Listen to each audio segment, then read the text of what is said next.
Hello friends, मेरा नाम doctor Brajesh Gupta और मैं क्लासिकल होम्योपैथिक प्रैक्टिशनर हूँ हर्षनगर कानपुर से।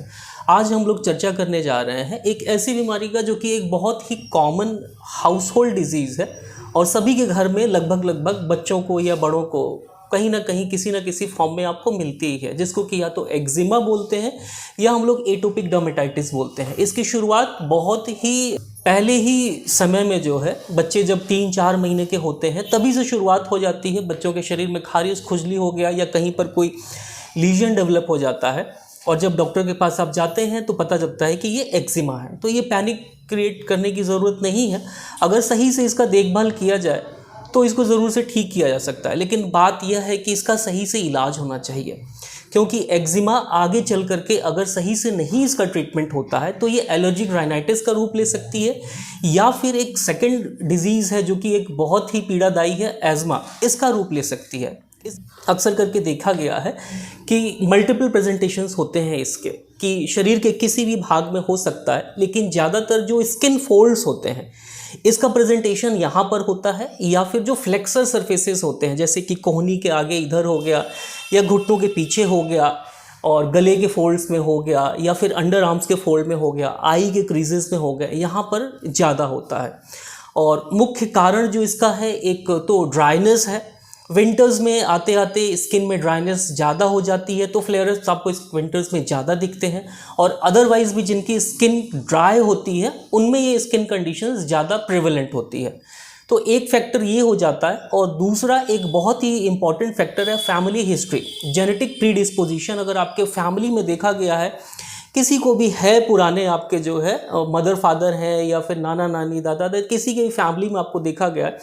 तो ये अनुवांशिक तौर पर आगे काफ़ी इसका जो है एक डोमिनेंट प्रेजेंस रहता है। और तीसरा है कि ये एक तरीके से जो है शरीर की प्रतिरोधक क्षमता को भी दर्शाता है कि किस तरीके से वीक इम्यून सिस्टम है या इम्यून सिस्टम सही से वर्क नहीं करता है। तो ये सारे लक्षण निकल करके आते हैं। जहाँ तक इलाज की बात आती है उसमें हम लोग को इस बात का ध्यान रखना चाहिए कि आजकल काफ़ी सारे, जैसे अगर हम लोग कन्वेंशनल ट्रीटमेंट में जाते हैं तो स्टेरॉयडल क्रीम्स होते हैं, या फिर काफ़ी सप्रेसिव ट्रीटमेंट, या फिर अगर बैक्टीरियल इन्फेक्शन सुपर इम्पोज हो जाता है तो एंटीबायोटिक्स हो गए, या फिर डिफरेंट प्रकार के जो है ट्रीटमेंट उपलब्ध होते हैं। तो कई बार ओवर द काउंटर माँ बाप कोई क्रीम ले करके बच्चे को लगाते हैं। ये सब नहीं करना चाहिए। आपको खुद इसका इलाज नहीं करना है। डॉक्टर के पास आप जाइए, डॉक्टर देखेंगे कि इस स्किन का प्रकार क्या है, किस तरीके की स्किन है, प्रीडोमिनेंट फैक्टर या रीजन क्या है इसका जो है कि इस तरीके के बच्चे में आ गया है। हो सकता है कि ये किसी एलर्जी का काम हो या फिर कोई स्किन इरिटेंट हो जो कि इस तरीके से जो है स्किन को इरिटेट कर रहा है, या फिर कई सारे फैक्टर्स हो सकते हैं जिसके कारण इस तरीके का प्रेजेंटेशन है। और अगर होम्योपैथिक ट्रीटमेंट की बात करते हैं, और क्लासिकल होम्योपैथिक ट्रीटमेंट में एक बहुत ही सुरक्षित उपाय इसका हम लोग के पास में अवेलेबल है कि कम से कम जो भी जिस भी व्यक्ति को, छोटा बच्चा हो गया या कोई बड़ा व्यक्ति है जिसको भी ये एक्जिमा या फिर एटोपिक डर्मेटाइटिस है, उसके कंप्लीटली नेचर, स्वभाव व्यवहार को समझते हुए और उसके शरीर के प्रकार को समझते हुए और शरीर के बाकी क्रियाविधि को समझते हुए कि उसकी इम्यून सिस्टम कितना प्रभावी है या बाकी इनके अनुवांशिक लक्षण क्या क्या हैं, हम लोग पूर्णतः सभी चीज़ों को कंसिडर करते हुए होलिस्टिक ट्रीटमेंट दे सकते हैं। तो ये सारी बातें हम लोग कर रहे हैं एक्जिमा या फिर एटोपिक डर्मेटाइटिस के, इसलिए भी क्योंकि विंटर्स आ गया है,